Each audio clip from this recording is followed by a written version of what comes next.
sun-scorched hills of Judah, nestled between olive groves and vineyards, there lay a small village few would remember, except for the birth of one boy, a boy whose very name would become a curse, and later, a legend.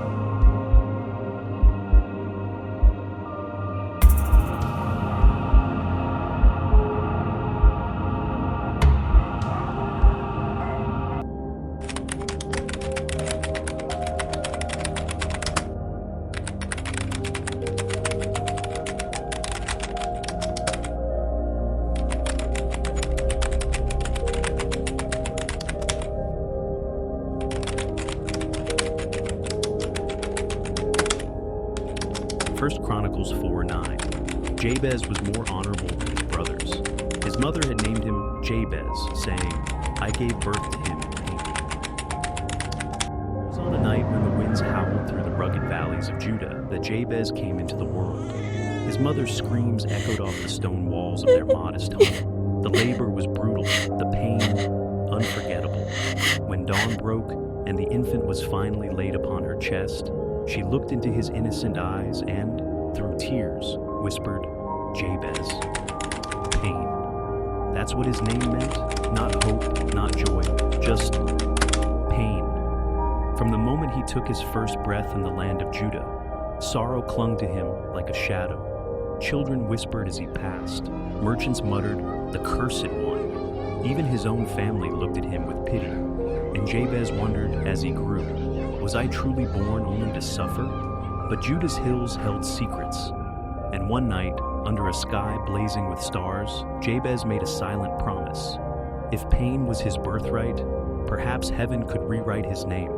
In the bustling markets of Judah, among the tradesmen and shepherds, Jabez became a man. But no matter how strong his hands or kind his heart, people only saw the name. Day after day, he tilled the dry ground. The harvest failed him. His friendships withered. He couldn't outrun the curse. And yet, he couldn't shake the belief that his story wasn't over. In Judah, the God of Israel was spoken of with reverence. The God who parted seas, the God who raised the lowly. Could such a God hear the plea of a man whose name meant agony?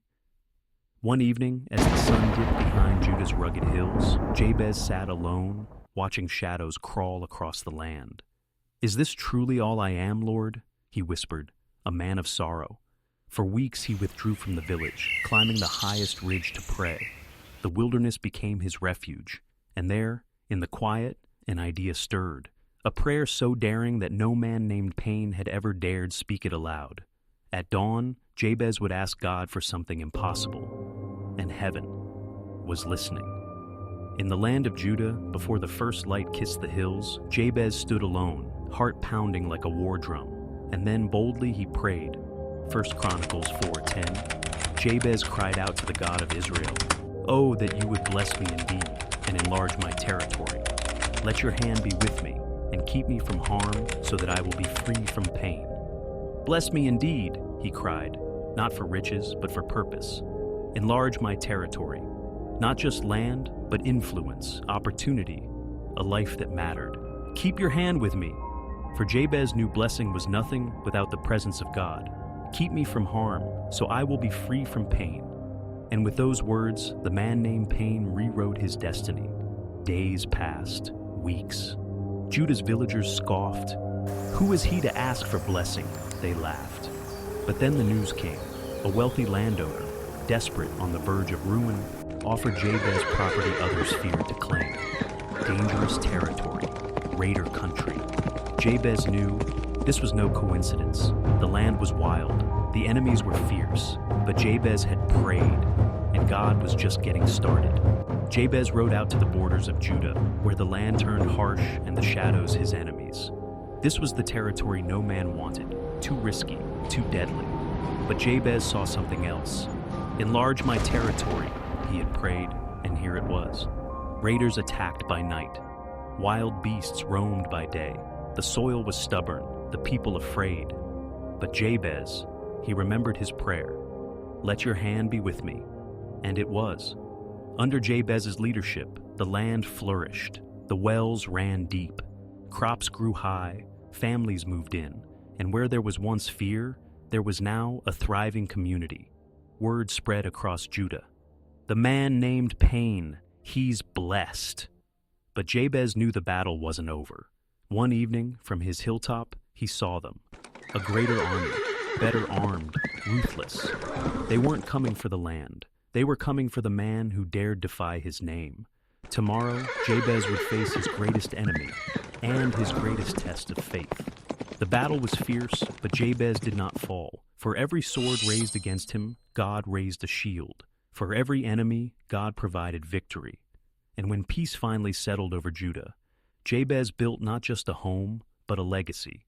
Children gathered to hear his story. Farmers from nearby lands sought his wisdom. Once the boy, marked by sorrow, Jabez became the man who taught a nation how to pray without fear.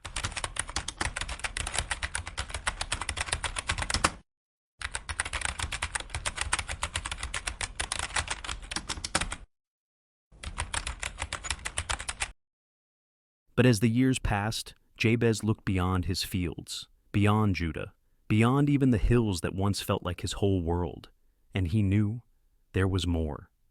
The God who enlarged my territory, Jabez whispered, is calling me again. Thank you for watching. We'd love to hear from you. Share with us in the comments below how this story inspired you and which other Bible stories you'd like to see come to life in animation next. Don't forget to subscribe for more inspiring animated Bible stories.